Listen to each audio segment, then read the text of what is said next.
Bismillahirrahmanirrahim. Assalamualaikum warahmatullahi wabarakatuh. Perkenalkan, nama saya Ai Solihat. Di sini saya akan menjelaskan tentang anemia.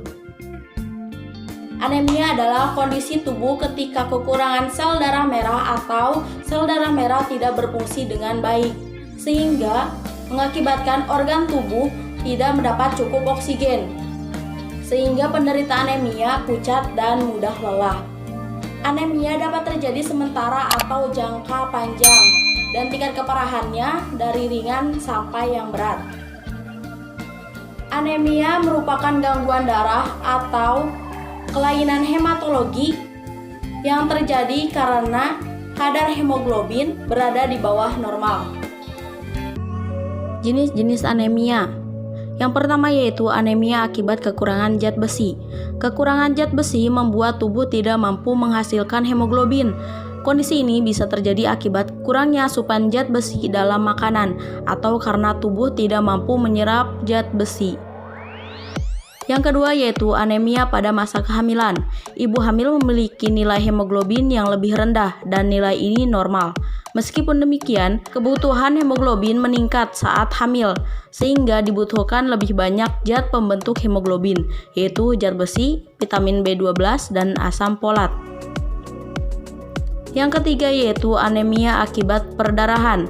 Anemia dapat disebabkan oleh perdarahan berat yang terjadi secara perlahan dalam waktu lama atau terjadi seketika.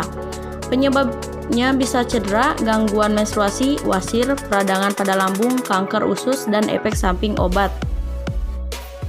Yang keempat yaitu anemia aplastik. Anemia aplastik terjadi ketika kerusakan pada sumsum tulang yang membuat tubuh tidak mampu lagi menghasilkan sel darah merah dengan optimal. Kondisi ini diduga dipicu oleh infeksi, penyakit autoimun, paparan zat kimia beracun, serta efek samping obat antibiotik. Yang kelima yaitu anemia hemolitik.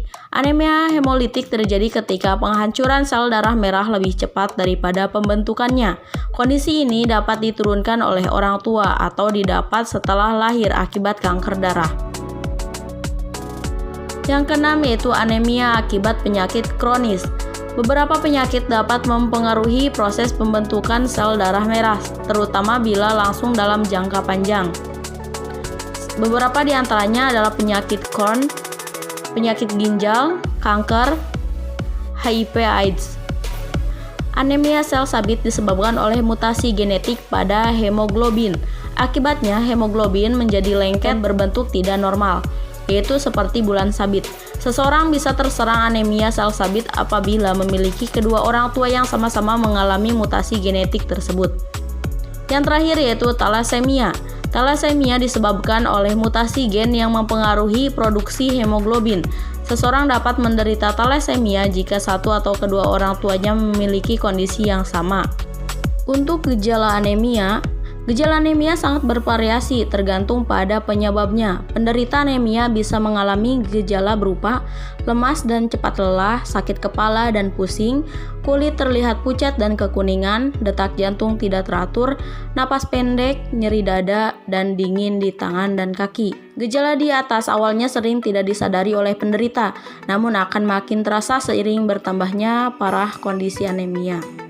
Untuk kadar hemoglobin yang normal untuk anak-anak yaitu 11-13 gram per desiliter dan untuk ibu hamil yaitu 11 gram per desiliter.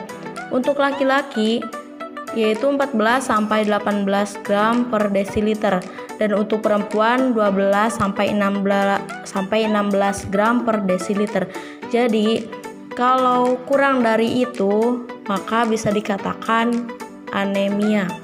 Beberapa jenis anemia dapat dicegah dengan pola makan kaya nutrisi, terutama makanan kaya zat besi dan asam folat seperti daging, sereal, kacang-kacangan, sayur berdaun hijau gelap, roti, dan buah-buahan. Selanjutnya itu makanan kaya vitamin B12 seperti susu, serta makanan berbahan dasar kacang kedelai seperti tahu dan tempe.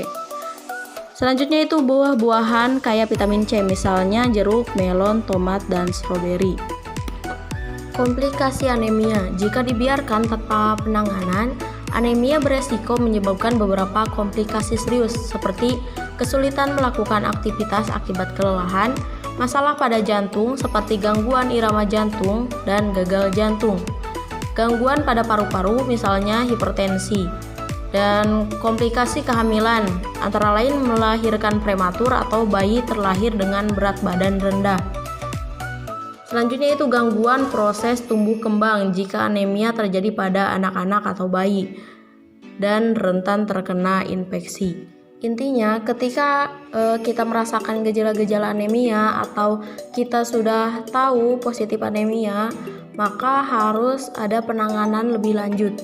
Karena jika tidak ditangani, akibat sangat fatalnya yaitu kematian.